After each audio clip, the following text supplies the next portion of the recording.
इस वीडियो में हम दो सांद्रता पदों को देखने वाले हैं, दो कॉन्सेंट्रेशन टर्म्स को देखने वाले हैं और ये भी देखेंगे कि वो आपस में कैसे संबंधित हैं।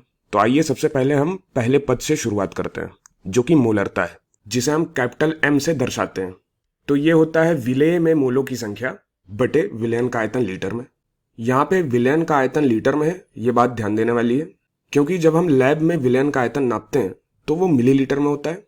तो यहाँ पर हम मिलीलीटर में डायरेक्ट मान नहीं रख सकते हैं, हमें उसको पहले लीटर में बदलना होगा, तब हम मोलरता ज्ञात कर सकते हैं। तो विलयन का आयतन लीटर में है, ये बात ध्यान देने वाली है। तो मोलरता, जिसे हम कैपिटल M से दर्शाते हैं, ये बराबर है विलेय में मोलों की संख्या बटे विलयन का आयतन, जो कि लीटर में है। और दूसरा सांद्रता पद है विलयन की सांद्रता, स्ट्रेंथ ऑफ अ सॉल्यूशन। इसे परिभाषित किया जाता है विलेय का द्रव्यमान ग्राम में बटे विलयन का आयतन लीटर में। अब इन दोनों सांद्रता पदों के अलावा आपने मोल अंश, मोललता या फिर द्रव्यमान प्रतिशत, इनके बारे में सुना होगा। तो फिर सवाल यह है कि हमारे पास सांद्रता मापने वाले इतने सारे पद क्यों हैं? क्या ये सिर्फ परीक्षाओं को कठिन बनाने के लिए हैं? तो उत्तर है नहीं। हमारे पास इतने सांद्रता पदों के होने के पीछे का जो कारण है वो इस बात पर आधारित है कि ये सभी पद किस अनुप्रयोग के लिए उपयोग किए जाते हैं।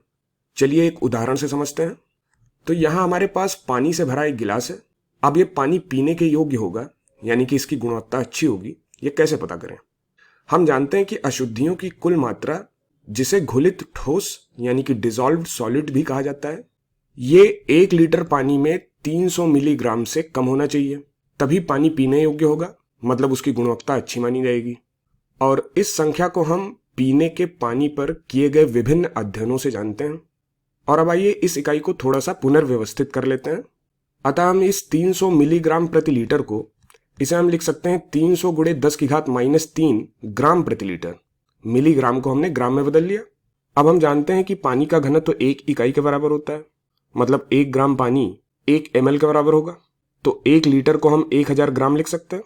तो ये बराबर हो जाएगा 300 गुणे 10⁻³ ग्राम बटे 1000 ग्राम। देखिए, 1 ग्राम पानी का जो आयतन है वो 1 cc के बराबर होगा, यानी कि वो 1 ml के बराबर होगा। तो 1 ग्राम बराबर 1 ml, तो हम 1 लीटर को 1000 ग्राम लिख सकते हैं, क्योंकि 1 लीटर में 1000 ml हुआ, 1000 मिलीलीटर हुआ, और 1 मिलीलीटर 1 ग्राम के बराबर है, तो 1000 ग्राम हो जाएगा यहाँ पे। अब यहाँ पर इकाई गायब हो जाएगी, क्योंकि अंश में भी ग्राम है और हर में भी ग्राम है। तो ये बराबर हो जाएगा 300 गुणे 10⁻⁻6। इसको सरल करने पे हर में है 10⁻3, ये ऊपर जाएगा तो 10⁻³ होगा, और 10⁻³ का गुणा 10⁻³ से होगा तो 10⁻6 आ जाएगा। तो ये बराबर हो जाएगा 300 गुणे 10⁻6। अब चूंकि 10⁻6 ये 1 मिलियन के बराबर होता है, तो यदि इसको हम हर में लेके आए तो ये क्या हो गया? 300 प्रति मिलियन, यही तो होगा। तो इसे हम लिख सकते हैं 300 पार्ट्स पर मिलियन। ppm का मतलब हुआ पार्ट्स पर मिलियन। अतः यहाँ जो हमने किया है वो ये है कि यदि हम पानी के मामले में मिलीग्राम प्रति लीटर की इस इकाई को पुनः व्यवस्थित करते हैं तो इसे हम ppm यानी कि पार्ट्स पर मिलियन के रूप में लिख सकते हैं। और आप महसूस कर सकते हैं कि यह मात्रा कितनी छोटी है, क्योंकि मान लें कि हमारे पास किसी चीज का 1 ppm है, तो उसका मतलब है कि 1 मिलियन इकाइयों में से हम उस विशेष चीज की 1 इकाई चुन रहे हैं। एक और उदाहरण कार्बन मोनोऑक्साइड और हवा का है। विभिन्न अध्ययनों से पता चला है कि यदि हवा में कार्बन मोनोऑक्साइड की सांद्रता 35 ppm से अधिक हो जाती है, 35 ppm से अधिक हो जाती है, तो यह हमारे लिए जहरीली हो जाती है। इसलिए जब हम प्रदूषकों के मामले में इस प्रकार की बहुत छोटी सांद्रता सीमाओं से निपट रहे होते हैं तो ppm सांद्रता का उपयोग करने का एक सुविधाजनक उपाय है। अब दूसरी ओर यदि हम औद्योगिक उपयोग पर विचार करते हैं तो चलिए एक उदाहरण लेते हैं कि एक औद्योगिक टैंक लगभग 50,000 लीटर होगा और विलेय की मात्रा जो इसमें मिलाई जाती है वह टन की कोटि की हो सकती है। अतः इन दोनों परिस्थितियों में जहां एक तरफ हम बहुत ही तनु सांद्रता यानी कि डाइल्यूट कॉन्सेंट्रेशन से निपट रहे हैं जो कि ppm में है, और दूसरी ओर आयतन के अनुसार वजन की बहुत बड़ी मात्रा है, यानी कि जब हम मापन आयतन के अनुसार वजन में कर रहे हैं, मेजरमेंट वेट बाई वॉल्यूम में है, तो हमारे पास मात्राएं, क्वांटिटीज बहुत बड़ी मात्रा में है।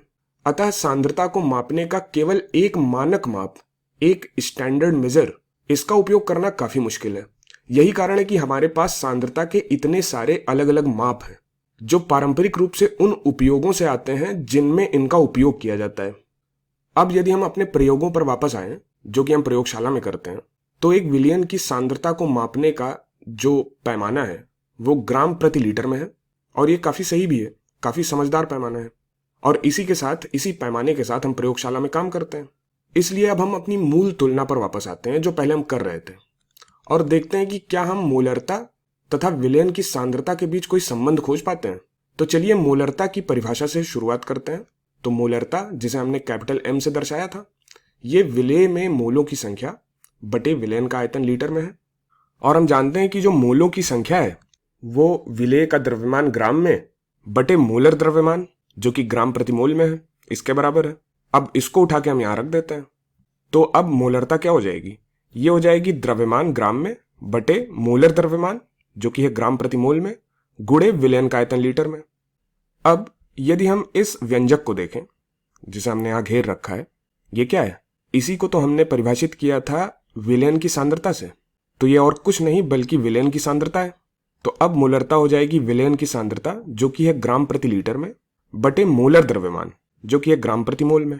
बस यहां पर ध्यान रखना है कि मोलर द्रव्यमान ये विलेय का मोलर द्रव्यमान है, क्योंकि हमने विलेय में मोलों की संख्या इसी को तो द्रव्यमान बटे मोलर द्रव्यमान से लिखा था।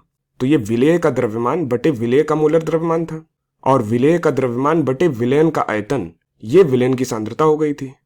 तो यहां पर हम इसे पुनः लिख सकते हैं इस तरह से कि विलेय का द्रव्यमान लिख लिया है जो कि ग्राम में है बटे ये विलयन का आयतन लीटर में, ये हो गई विलयन की सांद्रता। और बच क्या रहा है? हर में बच रहा है विलेय का मोलर द्रव्यमान।